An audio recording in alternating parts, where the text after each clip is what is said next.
Abusia mene wo asanso edinhia e wa attention TV so dia na no me say nsema ekoso e wo social media so a nkofo so e kan ya wo pe when obi eto e de to a no we so de ato a na we so de ato a na kire so ma dwentwira ana ekoso wo digu social media e ho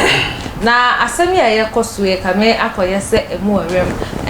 other effects e wo ho no ma se akonfo ni na e de wo ho abegim na so attention TV de konsa line no eno nti yenya prophet e wo dem ha se ye ni no e betwe nkomo e de afaduabo ho na na ye bisa wo se obegina social media so no abodua no e be ye adwuma ana se ensemo kra na waka e de ato nipa no so no e be ye adwuma wo nipa no so ana se nya adwuma wo nipa no so ana se beba back to sender na kire se wa obodua no wa so ana eba ebuse ma mesanka wo se attention TV so ana mene wo e de hia na nim se attention TV de yo Facebook, YouTube, Twitter eno nti wa wo hwe mi fro bi ne ka kire se attention TV aba ye de enyuma pa ana ebe somo e wo Ghana memu ha se ene abonten so na ebusia wo fre na ka kire se mane nkwohwe keke on subscribe, on follow, on like it, na on share, na us all comments bi so e de maya on chro ento honomo enso efama ye be na no pepe senia etie e wo nimbere abusia University Foundation so ana so masna me de jumede e be so mojojo sa akola a wosua nantie eno nti ne number n 054 8302985 054 8302985 asami ayekoso e wo social media yi eye eseba komienu a wo eti ebesime ne esanso 19 nanso asami atrend pa wo social media me did say punimiti no nanso ene de ye focus on one thing particularly ye duaba Queen Afia Schwar e de board Chairman Wontumi ene lawyer Mr Ampaw na wo kiremu na kire se Chairman Wontumi e ko social media so anasa ko kan obabi se oni Queen Afia Schwar eni etweka bia na se empema grobi ani hwan ma oni no depend eno ana Queen Afia Schwar enam so a odi ball Chairman Wontumi a we di ni chairman seat e wo Ashanti region e wo MPP amanyoko ni mo na chese wo kiremu eye ne ya because ye hwa obi ntimi nka asem ento so na onfa enkobodua abusia se wonya aduabo ni bi enhwe ya yenko ne yenko hwe bra Queen Afia Schwar able lawyer Mr Ampaw dia ene Chairman Wontumi so edua we hoko ochina so ye fita if God shown say he is not consistent onyo bia kan kware if God has shown say apart from so ye bunia ye no so no onyo bia omwadie obi bi obedi that na media bi say pay program no obi di batem abandi na pa de onim no de ba so ne pata pa putu no bewuro obewuro na dia other Chairman Wontumi no Chairman Wontumi say efua enye standard efua yo ba say o say ye pe oba obefe ko be chimpra because efua record wo omaimu no yeni if apart from abrakwa mama yemfa we free ha Mr Ampaw ebia we gusa wo boss liye enti konye ko gusa wo boss Chairman Wontumi si Afia nya oba woni ne betwempena nana to ansi onyama nana bochirewa nana anyanta media Mr Ampaw boss ni me nine nebom me na me gu papa na nim ase esa se wo ye nyame no ni me ada enti papa ni me nine na me say oni me ada anto ansi onyama nku no se papa no nine and I'm giving what I'm still wanting me other and to assume I'm in Kume. Now, some more is up. I saw me when you move and I want you to cheer me. And by the Kume, you must say, I'm outside here. And to assume Yama, I watch the one and Yanta, Mukuma is up. Now, move on as for nanny. I said that, move on as I said that, you're a chance to call that if you're away. Come on, you must say, Kayano, Yan to us. Mama yam to aso. Me bufu yo. Me boko mu. Me ho so. Me ho so. Me ho so. Yam to aso. O change. And then I say we hoko o china so ye fita If you have shown, say he is not consistent, or no, say maybe mother, many Kramayada. If first, and I'm a semi Kramay Naya, and to assume you're Kumi. Now, some many Kramay Nine. No more example, say maybe mother, many Kramayada, maybe I catch and some many Kramada. Now, that was a yama. Could you say, I want you one? Kuno, Mofana Busia for the Manase. Your best year, so than you, Mofana.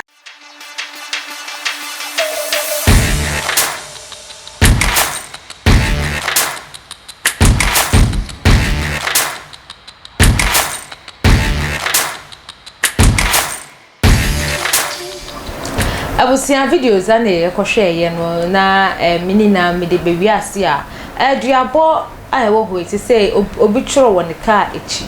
nipa ensuro nyame age snap ani kosua na kire se nipa esuro duabo papa ye na so say ehwe na say ya mu dia Queen Afia Schwar ga he dia na kame akoye se wo maduabo kra abeye fashion show if say on the phone esi ni so a ode beto social media so anko betimi abo ewo ni ne private way and as wait about no private way anka obi akra ente ho asese Queen Afia Schwar aba lawyer Mr Ampaw and Chairman Wontumi dia na so we dey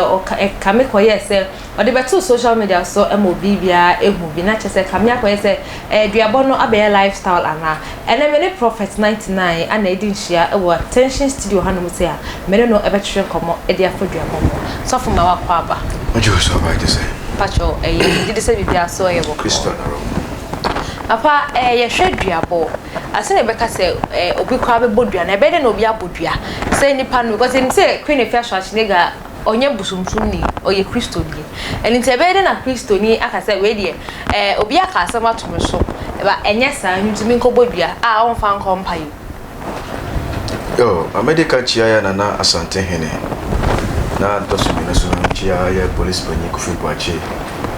Etosumi esanso ekoma akofata motos. And so na me di to kwa outside the country by. Okay. Udeni po December. Akosia men. Me ba duabo na ekoso na omo nyina no omo nim nyansa.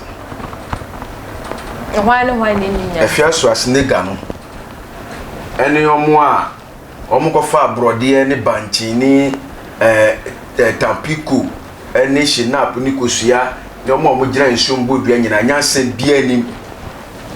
Appointments. Nyansa bia nim omo nyina omo nim nyansa. Titi Afia Schwar nega no jimi no. Mama ka se bi kiro. Enyes se odi speaker ba gira hono abobi tape na de kosa hwi for sagu for na se wabodua wo. Enyes wako gira nsuom de nsuo edi snap egugu nsuom na se wabodua wo. Dabi so ma asem ka no se wo yo bi a wonni sa gift na oni ani a me venture. Mama ene me ka se ma cho de. Duabo na Afia Schwar nega boy en eni gina so. Duabo na Afia Schwar nega boy no enya ade sa duabo betime ku chama utimi nne. Ebeku no china. Etimi ku lawyer ampa nne, etimi ku no china. Tie. Se chama utimi ono wada. No amo sika pen ha. Ede na jese wo boni dua. Oh okay. Esi akosha otu na me no wada. Na obi go bisa me say me no wada ti pen ha. Me ka se ani. Me si dabi, me no nya bibia da. Eti se me ka se me no wada na. Be ma we owo nyansa no. On ka se oni oba da no kwaje bedwum se me no wada. Na se me no wada kwa se ma muska, se ma choka. Eno so e. Okay. Se ma muska. Ai. Se me no wada, ma muska. Onya me yere. Okay. Ano ye me yere. Eti me no wada. Na ma muska se je ko. Eti aka. Se ma choka no. Eti ede bi ne ha Afia Schwar nega. Na tie mi. Afia duabo no boy no. So bo akra ha. Abo aka. Eti akra anyfofo no ni bese manche Safuache otunto ese omuti ha eyeden. Omuti asase we so eyeden. Okay. Eye momma asase so. Mona mo say ye modua wo nkrabonte so. Okay. Say na okwasa te memu a wo ti modua. Na bo ne fia ne fia Kumasi. Oh, say what two ana ne fia north. Obi ama. High nkrafo asase so. Okay. Eti ye modua wa ha. Wo Kumasi wo bodua no tufo chiwa. Wo ti ate. Eti high modua wa ha. Eti sakwa asem na afia di no. Say nananom frɛ no. No mo boneka. Na onhu nu so say e bia wo sheda. Ye say bi one man ye nya say me de train o jimie. De be masma me kan say baba me 99. Me no me obi a me kan say my bim. Eti me ma social media say me be taki opanyi bi abedi tinata be gu ne ufin na ma atake no na ko ye he na me de pedin de bo yesa nyansa ni nyame afre wo nyame modin a eche wo afia kadwuma wo ye fiti bisef ma ba nya na ka ye di papa o ka di papa ba tem di die na me bi so asem bi di ba se afia so abo chama wo timi dua no abo lo ya mpam dua ba me ka se bi chiro so no afia no wan fa sa suba we bi andi obi pendi a da bona bede na benya chama utimi social media game na mo play na chese onu so atwa to obi so da ana anka no creda yo twa to go so bebre okay wo afia wa twa to go so bebre ade di panyifo bi atare ko so di wo matem o ma be kan o mo bodo ma modua na we aduabo okay na tie me se mini lo ya ampa ana mini chama utimi a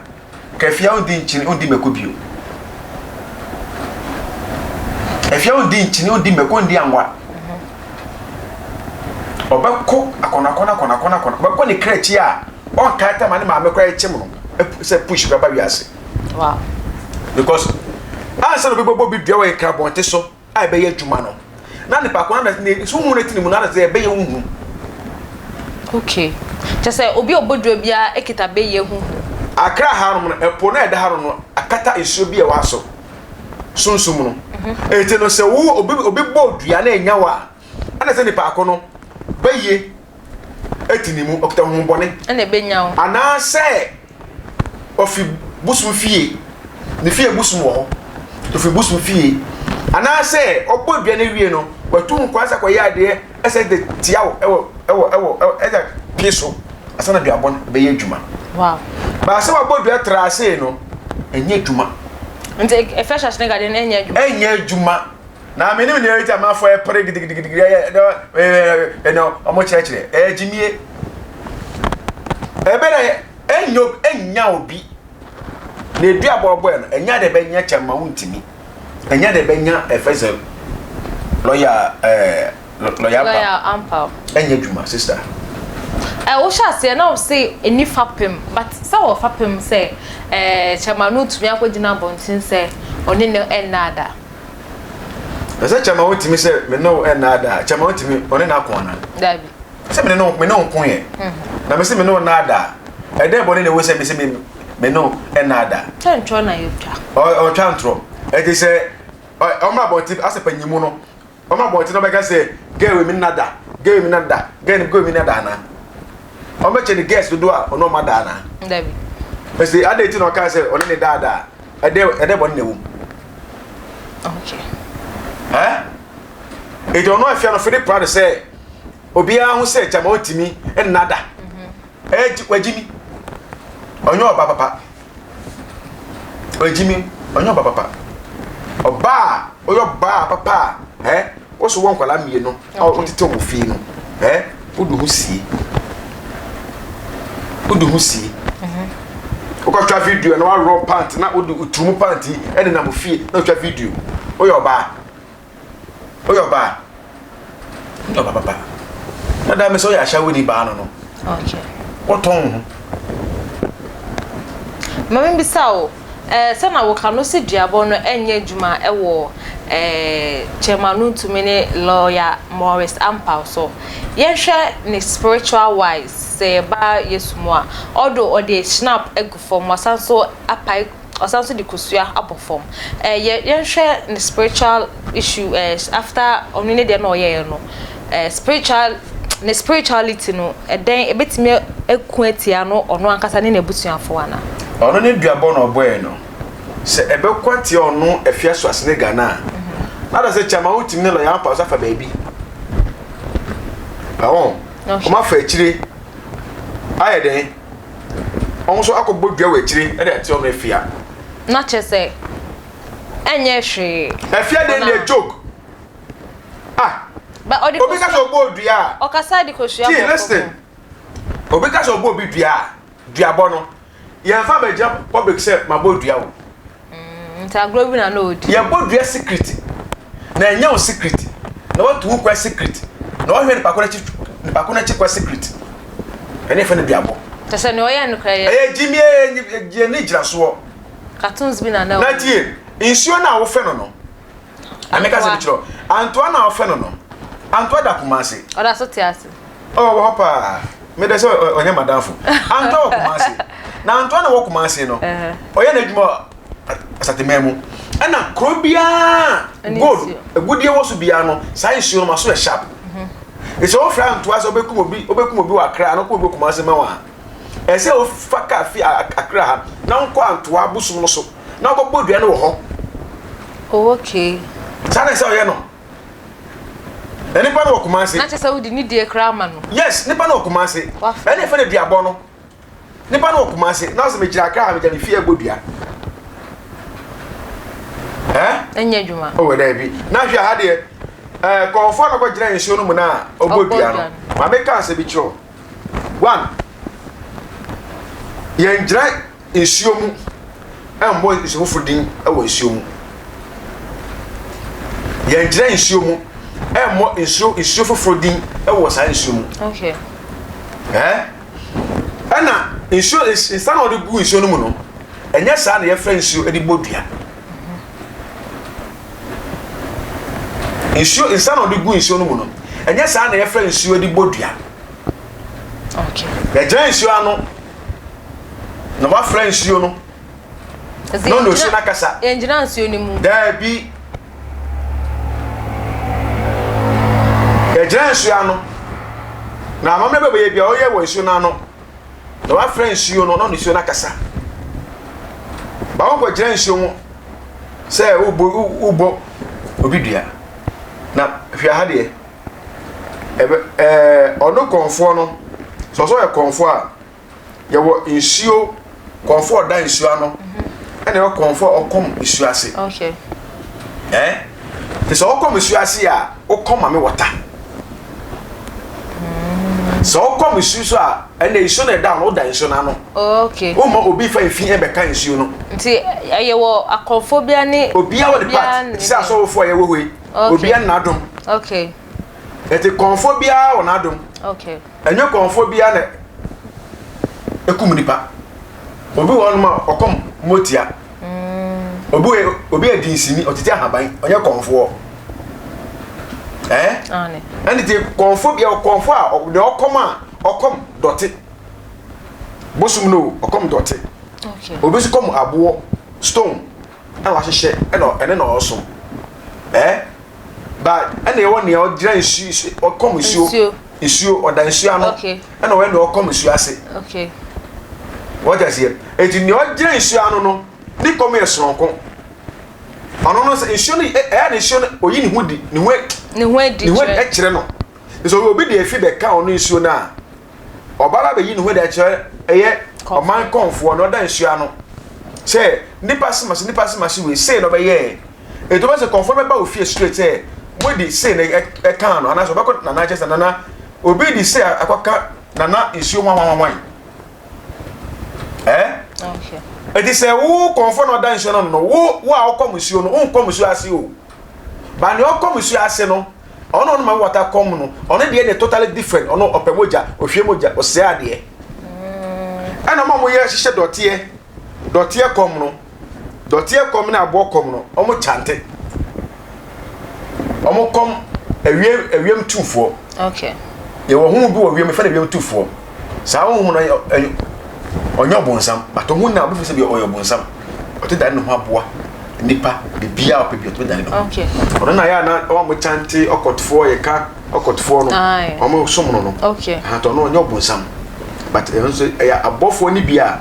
bible ne kai o say o kai December 7 to 12 7 to 12 ekona 12 to 7 ateso yeah 7 to 12 revelation yeah o say epone asase mundue na honhom na mo ba asase honhom na mo ba no obonsam handa no ye no yakopo pamo no ene abofo de be ba asase so ebi be gu isuo mu ene ni mame water ye bo de mame water no okay o de ba ye kase mo e fa na mame water yeah ebi be ka wiem o de ba ye kase mo e fa na wiem tufo okay ebi be ka pipo mu o de ba ye kase mo e fa na motia okay it is how honhom ye san we ene obonsam honhom a omo ho den okay na be ye ka ho be ye fi mame water me pie bai oh okay it is how bo bi dua now jina ofie na o du sa be ku ko sia punya na shi na apuna yese na se obie speaker say Ghana for nyina antie na nipa ne kite na me boni dua enya dua bo se wan fa bia ndi obi a obi so fa bi ndi yes it is how wo dia di obi na so abu dua ne pesa tena ba wakasa so Prophet 99 to Ghana for na here go nyame tema ka kire mo se sai enkurase sam ne jimisam ne sa dua bo no nyansa bi na mo gya emboa mo oman na yedi nyame suro na nyame som na kikire oman Ghana it is a modi mi sakwara asem ya moti amodi se we sole a na bra me bie duabo hwan company afia nyansa na wadwumo omre e odi dia no mkwan se na be obosun daipa because wow we are mature wow dan kwala mienu hwe be be o manyi edu na wo jimi hu se no bon naked gwa bontin jama we jimi ana so nyansa oba wa hemu fitu okotedwa no e be ka wa first waste bema be walo na so hwe o sremu hwe wa hemu be ka waste na wo so to be wo hu se na se bi o to nyina gwa bontin na wa hemu na mu e da ho sa na nyansa no eni ho eye abodanfo nyansa ene kita ti so nyansa na ni o ye ne mwa bema e ba dwemba no ono koda o ma gina bodi ka se eni wa koda ti so nyansa na ma nyansa edi wani mu kan na nyansa di wani mu kan a be ya nhira na me hira mo na me hira before no man 0249 05 02 78 0249 05 02 78 ho be chi usu bia frame a eje usu da bi no ti ase ya frame me che wase na me hira mo na me hira so me da se ne onso obeka yensa e was studio han se busian for attention TV eso enie dia boss ma se ye koso e was social media so na me Prophet 99 etna se a ye bobo hu na wa kire ye nduabon mu ahodro ene honhom a woti wiase ne honhom djumedi a wodi e wo oman mu anase wiase ahanu mo se mjidi se wate ho asapapa ye na se osanso kire mu aduabo a Queen Afia Schwar e bo lawyer Mr Ampaw ene MPP chairman wo Asante region ye Chairman Wontumi no enye adwuma ene ochina osanso de twato ze Queen Afia Schwar ya wodidi a enkwa na aka no ehuru se enkotu eya na wa no na edinyasa bebre ebedomwo midi ene akosia Sparkles University ana somas na midi jumedi ebesom asada so enkoma me production crew say wo somas ne ema bibia so etodin ema onso a wo fie unya bi ehwe attention TV esinye se we inspire imo macra